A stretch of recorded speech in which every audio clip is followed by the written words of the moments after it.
जब हम शिव शब्द सुनते हैं तो हमारे मन में एक ऐसी दिव्य छवि आती है। जटाओं में गंगा, सिर पर चंद्रमा, गले में सर्प, शरीर पर भस्म और हाथ में त्रिशूल। लेकिन शिव केवल एक देवता की मूर्ति नहीं है। शिव एक गहरा ज्ञान है, एक चेतना है, एक ऐसी शक्ति है जो पूरे ब्रह्मांड में फैली हुई है। शिव शब्द का अर्थ ही होता है कल्याण, शांति और सत्य। इसलिए जब हम हर हर महादेव कहते हैं तो उसका मतलब केवल भगवान को पुकारना नहीं होता, बल्कि अपने अंदर की दिव्यता को भी जगाना होता है। 1. शिव का पहला ज्ञान, अहंकार का त्याग। शिव ज्ञान का पहला पाठ हमें सिखाता है कि जीवन में सबसे बड़ा दुश्मन अहंकार है। जब इंसान को थोड़ा ज्ञान, पैसा, शक्ति या सफलता मिलती है तो कई बार वो खुद को सबसे बड़ा समझने लगता है। यही अहंकार धीरे धीरे उसे अंदर से कमजोर बना देता है। लेकिन महादेव का जीवन देखिए, वे कैलाश पर्वत पर साधारण जीवन जीते हैं। ना उन्हें सोने का महल चाहिए, ना ही किसी तरह का दिखावा। उनके शरीर पर भस्म लगी होती है और वे शमशान में भी ध्यान कर सकते हैं। इसका मतलब यह है कि सच्ची शक्ति सादगी में होती है, अहंकार में नहीं। जब इंसान अपने अहंकार को छोड़ देता है तभी वह सच्चे ज्ञान की ओर बढ़ता है। यही शिव का पहला संदेश है, जितना बड़ा बनो उतना ही विनम्र बनो। 2. शिव का दूसरा ज्ञान, स्वीकार करना सीखो जीवन में। हर इंसान को सुख और दुख दोनों मिलते हैं। कोई भी व्यक्ति हमेशा खुश नहीं रह सकता और कोई भी हमेशा दुखी नहीं रहता। लेकिन ज्यादातर लोग दुख आने पर टूट जाते हैं और भगवान से शिकायत करने लगते हैं। शिव हमें सिखाते हैं कि जीवन की हर परिस्थिति को स्वीकार करना चाहिए। समुद्र मंथन के समय जब विष निकला तो कोई भी देवता या दानव उसे पीने के लिए तैयार नहीं था। तब महादेव ने पूरे संसार को बचाने के लिए उस विष को पी लिया।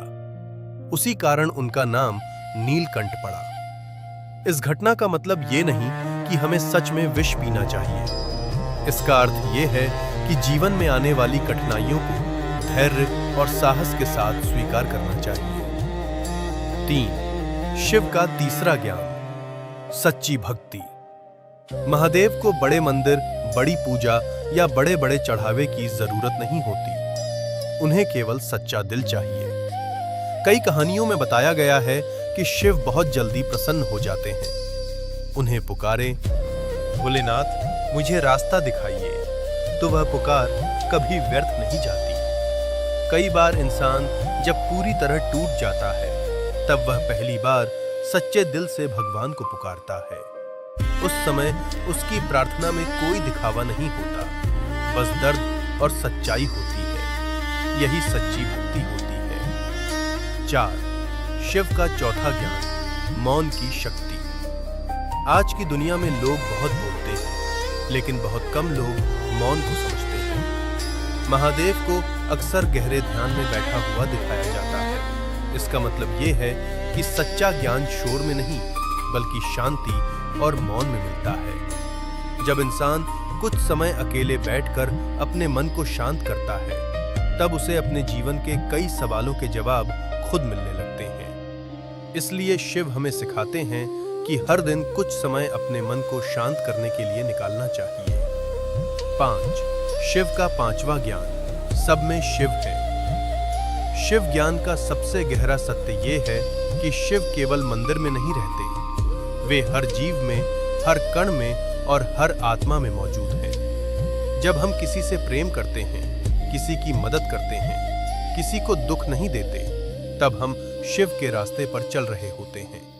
इसलिए कहा जाता है हर हर महादेव, जिसका अर्थ है कि हर इंसान में महादेव का अंश है। निष्कर्ष, शिव ज्ञान का पहला पाठ हमें यह सिखाता है कि जीवन का असली अर्थ बाहरी चीजों में नहीं, बल्कि अंदर की शांति और जागरूकता में है। जब इंसान अहंकार छोड़ देता है, कठिनाइयों को स्वीकार करता है, सच्चे मन से भक्ति करता है और अपने मन को शांत रखता है, तब वह धीरे धीरे शिव के ज्ञान को समझने लगता है। महादेव का रास्ता कठिन जरूर है, लेकिन जो इस रास्ते पर चलता है उसे अंत में एक अनमोल चीज मिलती है, आत्मिक शांति।